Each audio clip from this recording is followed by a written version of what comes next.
Hello and welcome to today's episode. I'm Sandra Ray and I'm so glad to have you here. We're going to be talking today about something that's been coming up recently. It's all about fear loops, and I'm going to be talking to you about what that is, what you can do about it, how you get out of the fear loop, and just ways to recognize when it happens and how you can step outside of that. So firstly, I want to go straight into it and talk about what a fear loop is. So, a loop is something that's playing over and over again on repeat. You all know when you put your music on repeat, it just keeps looping and going over and over again. And it's the same with a fear loop. It's a fear that has been triggered by something and it keeps playing over and over again, even though the thing that you fear may no longer be relevant.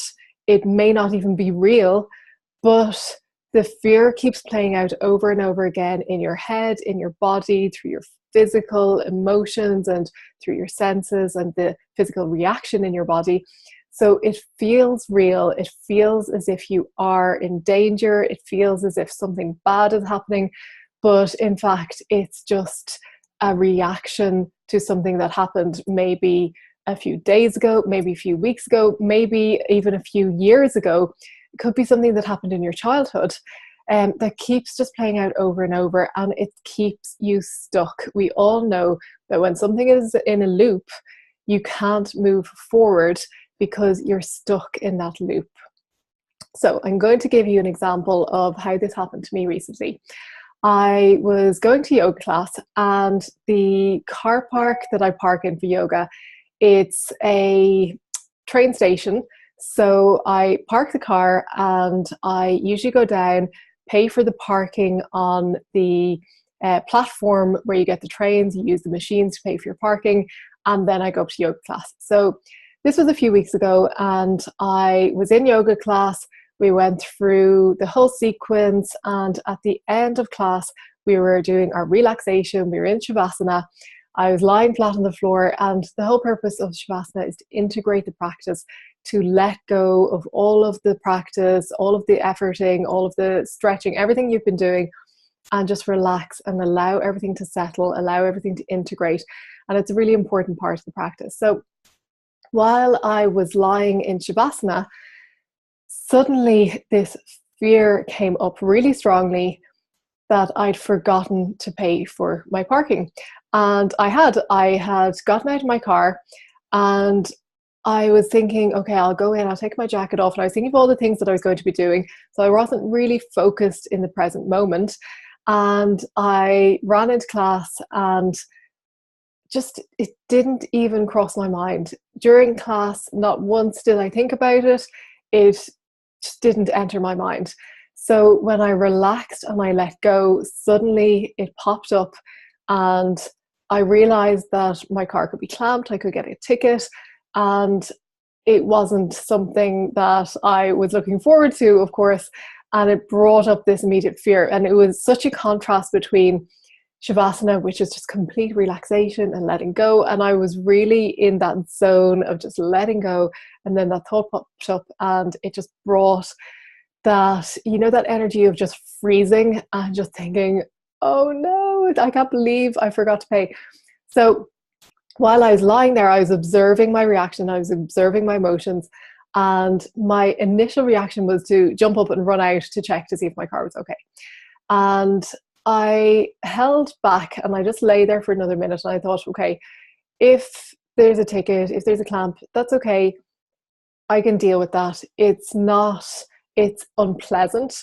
It's not something that I would like to have, but I can pay for the ticket and I can get the clamp removed, and it's an inconvenience more so than something that is in any way life-threatening or in any way a danger. It's just really an inconvenience that I'd rather not have. So I lay there and I thought then, okay, the other alternative is I can talk with my angels and guides and I can ask them just to protect the car. It was an innocent mistake on my part. And I said, angels, can you protect my car and look after it?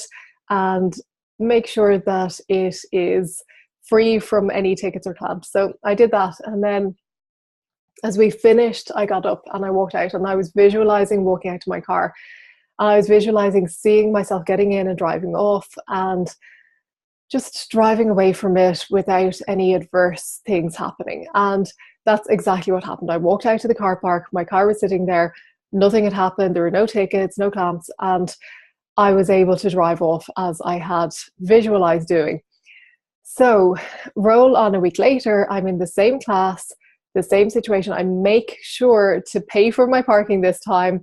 I've learnt my lesson. So go through the whole class. And again, at the end of class, we're in Shavasana, we're letting go.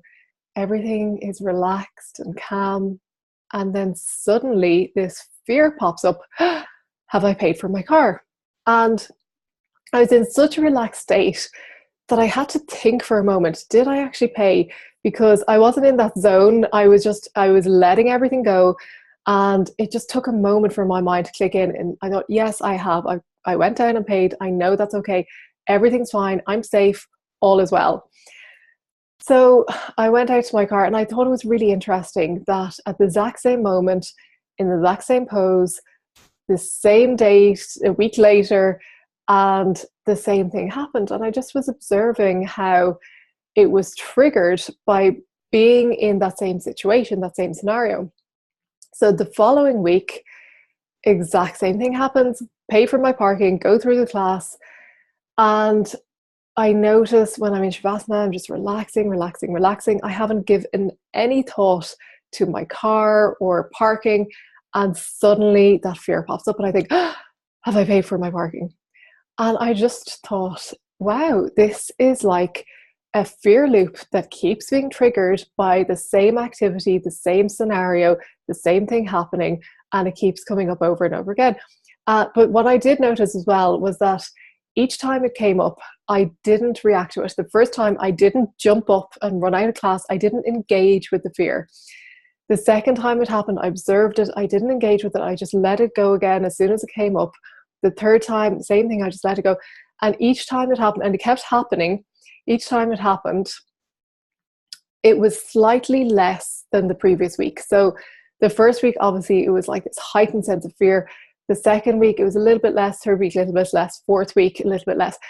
The fourth week, it was so much less that it was almost like a thought that came in and then left, almost without a reaction. There was still a slight fear reaction, but it was almost without reaction. So it was getting less and less each time because I wasn't engaging with it. If I was engaging with it, that fear would be fueled by me engaging with it. If each time I jumped up and ran out to check my car, that would be engaging with it. So what I wanted to explain is that this is happening all the time. We are caught in fear loops that we don't even know about. The reason why I was able to recognize this one, because it was happening on a weekly basis. It was a totally, what's the word? The fear, there was no need for the fear.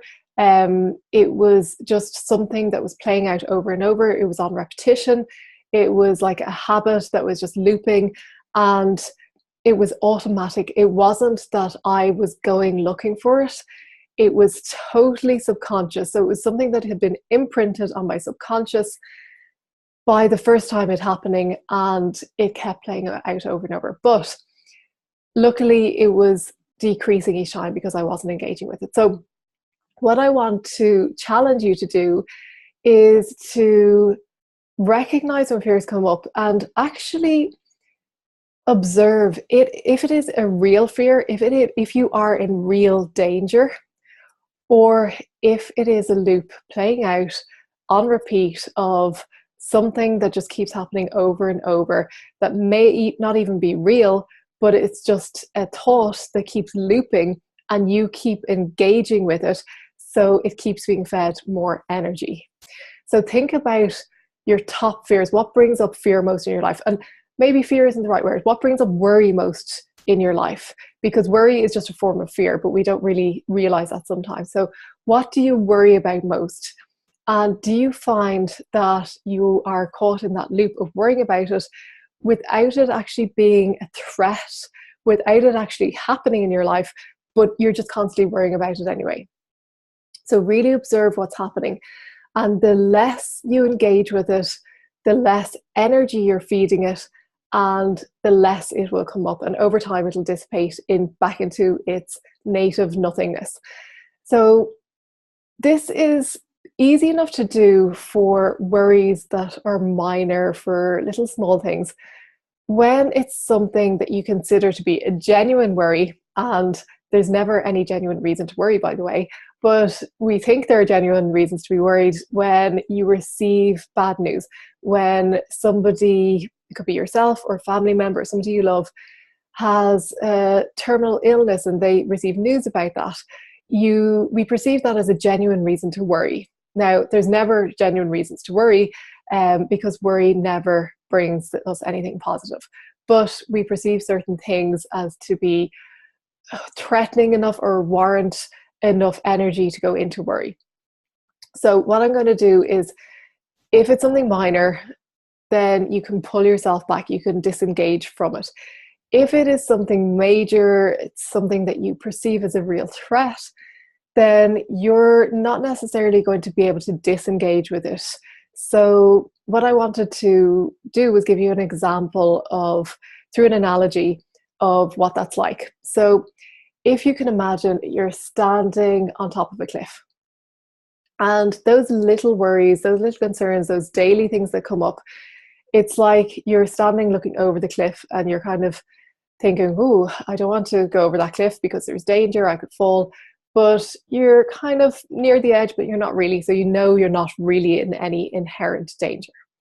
Now, when you receive bad news or something happens that is really jarring, I won't go into examples because I don't want to draw on that energy, but if something happens and you really feel threatened, it's like you've already fallen off that cliff and you're hanging onto a branch and you're hanging on for dear life, and you are so in fear that you are going to fall at any moment. So you're not standing on top anymore, kind of looking over and thinking, oh, that doesn't look good, or that looks a bit scary. You've actually fallen over and you're hanging on to that branch. That's what it feels like. It feels like you're hanging on for dear life.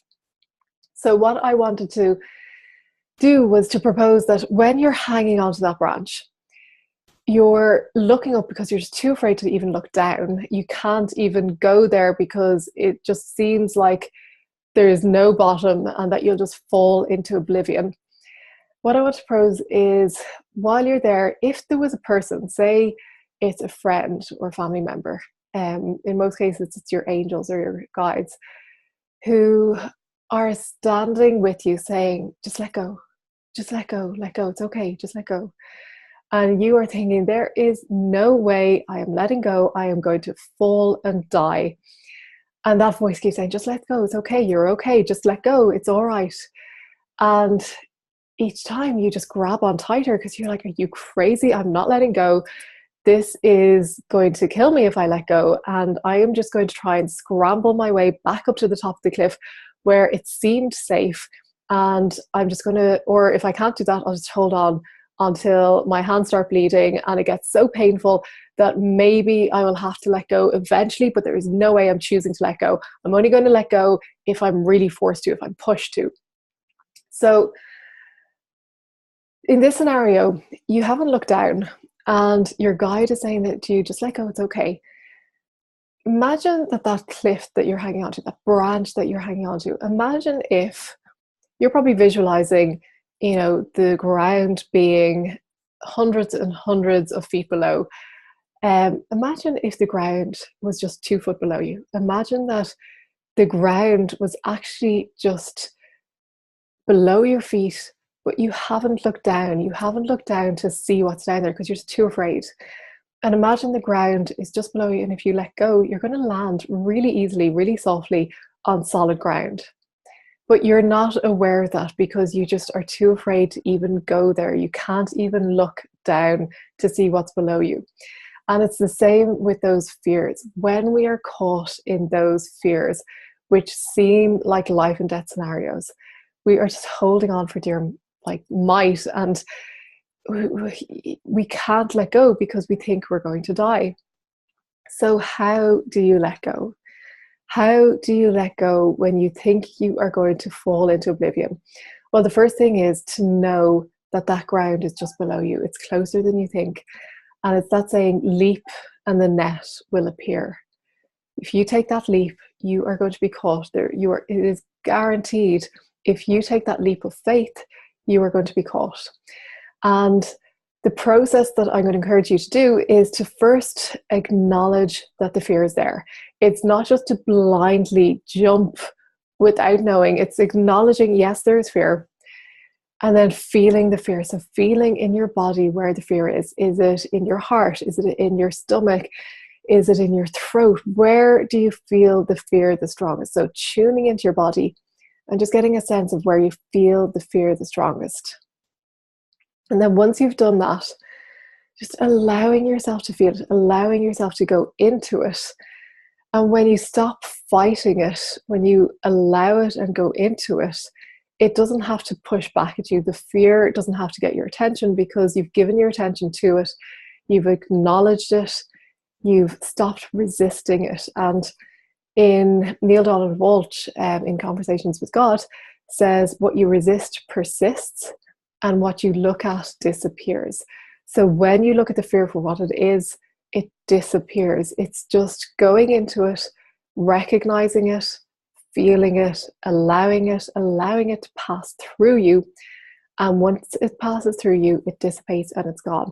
And then when it's gone, you can look around you and see that that net is there, that ground is there, and you can just let go. And it's in the letting go that the ground appears. So it doesn't appear first. It's when you decide you're going to feel the fear, you're going to acknowledge it, you're going to allow it, then suddenly the ground appears. Because you're letting go of the fear and the ground materializes as if out of nowhere. And it's like those little miracles that happen in your life where somebody appears to help you, or something happens where you receive some sort of help. It could be in the form of money, it could be in the form of a person, it could be in the form of guidance. Whatever it is you need, it could be a job offer. It just suddenly appears when you've let go, when you've stopped gripping on so tightly, and when you've decided to let go, to release that resistance, to feel the fear that's coming up for you, acknowledging it's there, recognizing it's there, and then letting go, choosing to let go of it, choosing something else. And I guarantee each time you allow the fear, you allow it to express itself within you and really feel it, not just for a moment, but really feel it for as long as it takes to release. And I guarantee the more you feel it, the quicker it releases. When you do that, it'll be gone, and then you'll feel so much better. Things will start to flow, opportunities will start to come about, and that fear loop that you've been stuck in will just gently dissipate away. And it's through non-engagement, non-reaction with the fear that that loop can actually dissipate. So I just want to clarify that, because we're talking about acknowledging the fear, feeling it, and then releasing it. And we're also talking about at the same time non-engagement with the fear. So what does that mean? I just love how the universe is full of paradoxes, because on one hand there's non-engagement, and on the other hand there's feeling the fear, which seems to be engaging with it. So the difference is, when you look at the fear, when you feel the fear, when you allow it, allowing is different to reacting to it.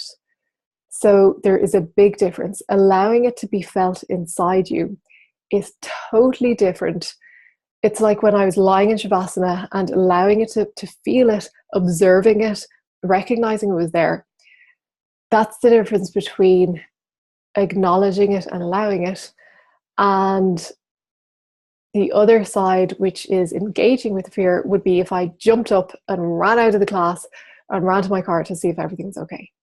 So it seems as if they're two different things, because you're acknowledging the fear, you're feeling it, you're allowing it, and you're also not engaging with it. It seems like two different things, because it feels like somehow if you're acknowledging it, you're engaging with it, but that's not true. When you acknowledge it, when you acknowledge it's there, you're not ignoring it. And when you're ignoring it, conversely, you're resisting it because you're not acknowledging it's there. So ignoring is actually a form of resistance. So I just wanted to clarify that, because sometimes it can feel as if we're engaging with something when we acknowledge it, but that's not the case at all. Engaging with something is only when you actually react to it through fear rather than acknowledging it and allowing it. It's totally different energy. It's a totally different circumstance.